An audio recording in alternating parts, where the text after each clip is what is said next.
سورہ بقرہ آیت نمبر 65۔ اعوذ باللہ من الشیطان الرجیم، بسم اللہ الرحمن الرحیم۔ وَلَقَدْ عَلِمْتُمُ الَّذِينَ اعْتَدَوْا مِنْكُمْ فِي السَّبْتِ فَقُلْنَا لَهُمْ كُونُوا قِرَدَةً خَاسِئِينَ۔ وَلَقَدْ اور تحقیق، علمتم الذی تم اچھی طرح جانتے ہو، اعتدوا جو حد سے گزر گئے تھے، منکم تم میں سے، فی السبت ہفتے والے دن، فقلنا لہم پس ہم نے ان سے کہا، کونو ہو جاؤ، قردتن بندر، خاسئین دھتکارے ہوئے۔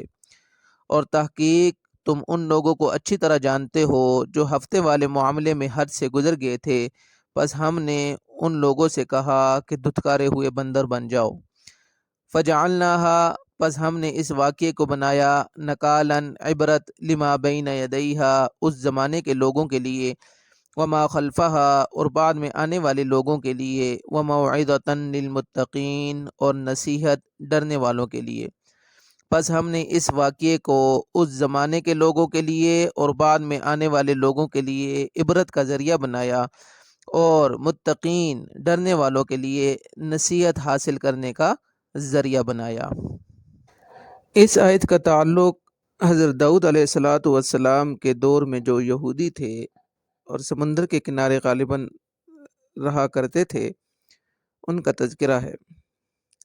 اللہ تبارک و تعالی نے ان یہودیوں کو ہفتے والے دن معاشی سرگرمیوں سے منع کیا تھا، اور ہفتے کا دن ان کے لیے خاص طور پر عبادت کے لیے مختص تھا، یعنی ان کا ہفتے کا دن معزز اور مکرم تھا۔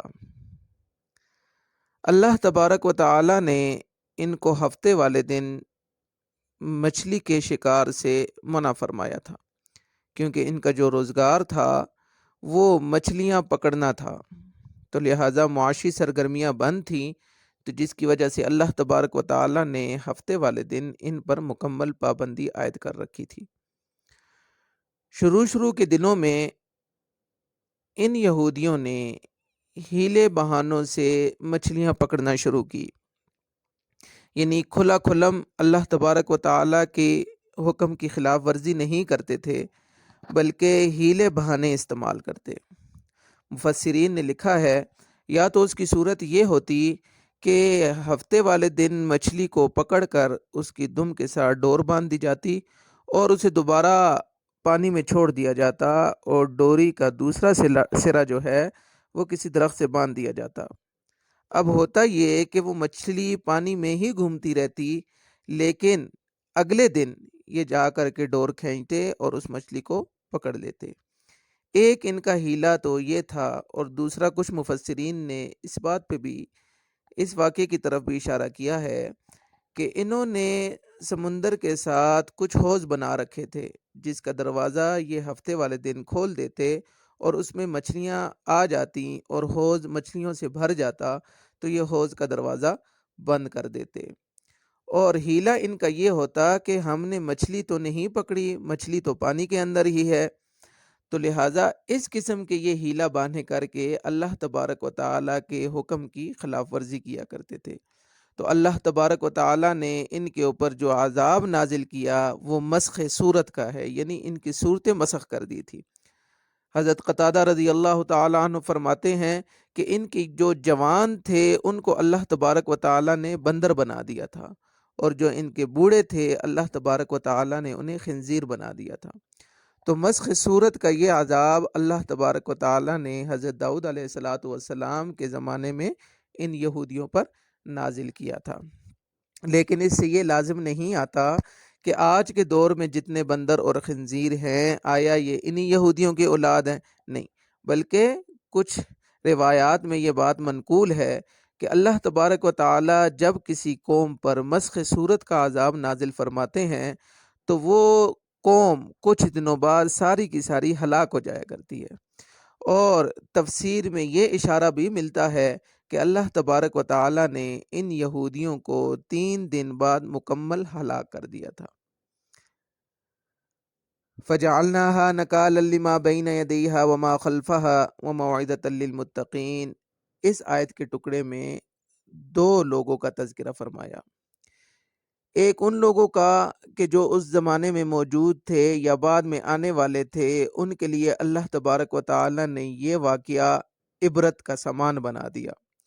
وَمَوْعِظَةً لِّلْمُتَّقِينَ، اور اللہ سے ڈرنے والوں کے لیے یہ واقعہ نصیحت بن گیا۔ تفسیر میں لکھا ہے کہ جب یہ یہودی ہیلے بہانوں سے مچھلی کا شکار کرنے لگے تو دو قسم کے ان میں گروہ بن گئے۔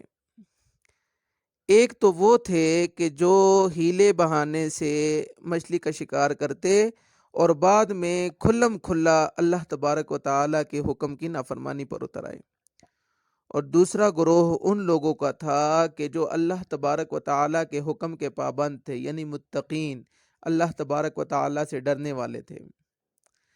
لہذا جو لوگ اللہ تبارک و تعالیٰ سے ڈرنے والے تھے، انہوں نے اس دوسرے گروہ سے مکمل طور پر علیحدگی اختیار کر لی اور اپنا رہنا، سونا، اٹھنا، بیٹھنا، بچھونا یہ سب جدا کر لیا ان لوگوں سے جو نافرمان تھے۔ تو ایک دن ایسا ہوا کہ صبح کے وقت جب دوسری جانب انہیں سناٹا چھایا ہوا نظر آیا، محسوس ہوا، تو انہوں نے جب جا کر دیکھا تو تب جا کر معلوم ہوا کہ اللہ تبارک و تعالیٰ نے انہیں مسخ صورت کے عذاب میں مبتلا کر دیا ہے۔ اور یہ منظر دیکھنے کے بعد ان لوگوں کے لیے نصیحت کا سامان بنا، اور وہ لوگ کہ جو اس زمانے میں موجود تھے یا بعد میں آنے والوں کے لیے اللہ تبارک و تعالیٰ نے یہ عبرت بنا دیا کہ جو شخص بھی اللہ تبارک و تعالیٰ کی نافرمانی کرے گا، چاہے وہ ہیلے بہانوں سے کرے یا کھلم کھلا اللہ تبارک و تعالیٰ کے حکم کی نافرمانی کرے، تو کچھ بعید نہیں کہ اللہ تبارک و تعالیٰ اسے عذاب میں مبتلا کرے۔ تو ہمارے لیے اس میں سبق یہ ہے کہ ہمیں اللہ تبارک و تعالیٰ کے احکامات پر بغیر کسی چون چرا کے عمل کرنا چاہیے، تاکہ اللہ تبارک و تعالیٰ کے عذاب کے مستحق نہ ہو۔ وآخر دعوانا ان الحمد للہ رب العالمین۔ اللہ تبارک و تعالیٰ سے دعا ہے کہ عمل کی توفیق عطا فرمائے۔ والسلام۔